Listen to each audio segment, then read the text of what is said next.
Different car. Welcome to BrenTuning.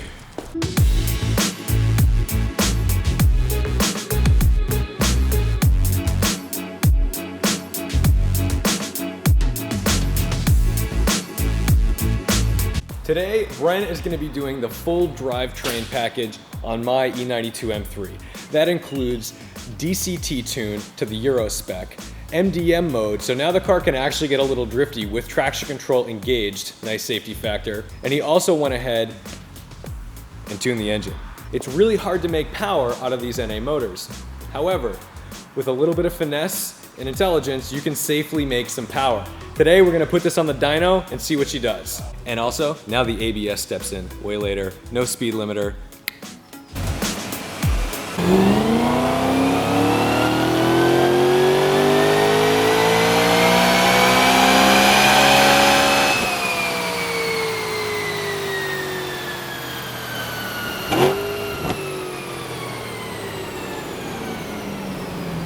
Mustang dyno a little on the lower side, but right now it's looking at about 22 horsepower just from software. Baseline was done with the filter intact. Air-fuel ratio is definitely on the conservative side. Running a couple more times, you actually see the power increase.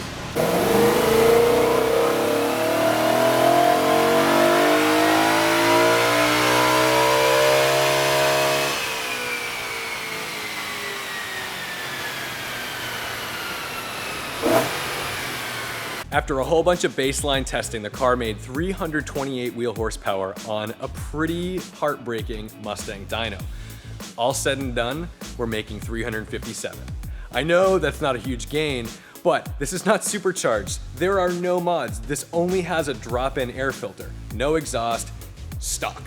Anyone on the internet who's calling out dyno numbers, especially for baseline, is probably gonna go and try to use the lowest possible baseline. Bren did 5 pulls and used the highest possible baseline, so that way our 328 horsepower baseline was something legitimate and we weren't just trying to pull out a 320 to make it look good, like the tune did more than it did.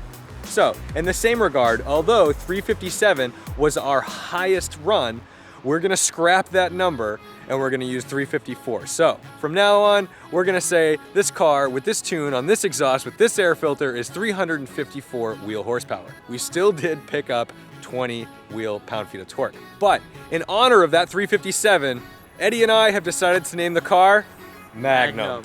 And now it's revving out to 8,600 RPM.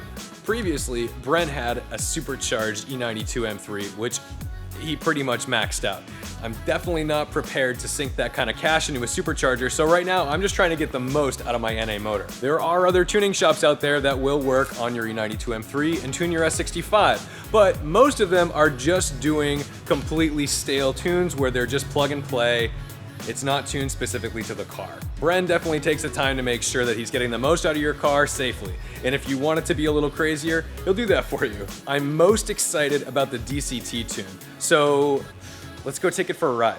This is my first drive of the car since it's been tuned. So let me go ahead and just put it in a mode that I want it in. We're in manual mode, DSC off. Let's see what she does.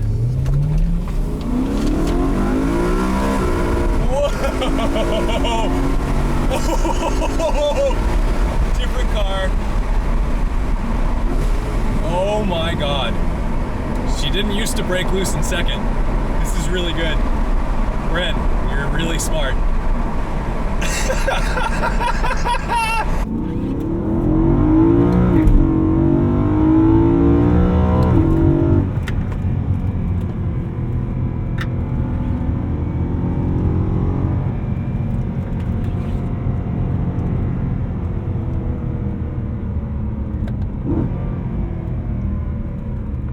M3 just went from being a really good car to a great car. The changes are subtle.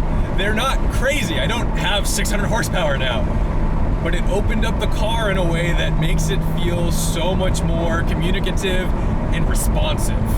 And now that it's tuned, of course it's back in its natural habitat, the gas station.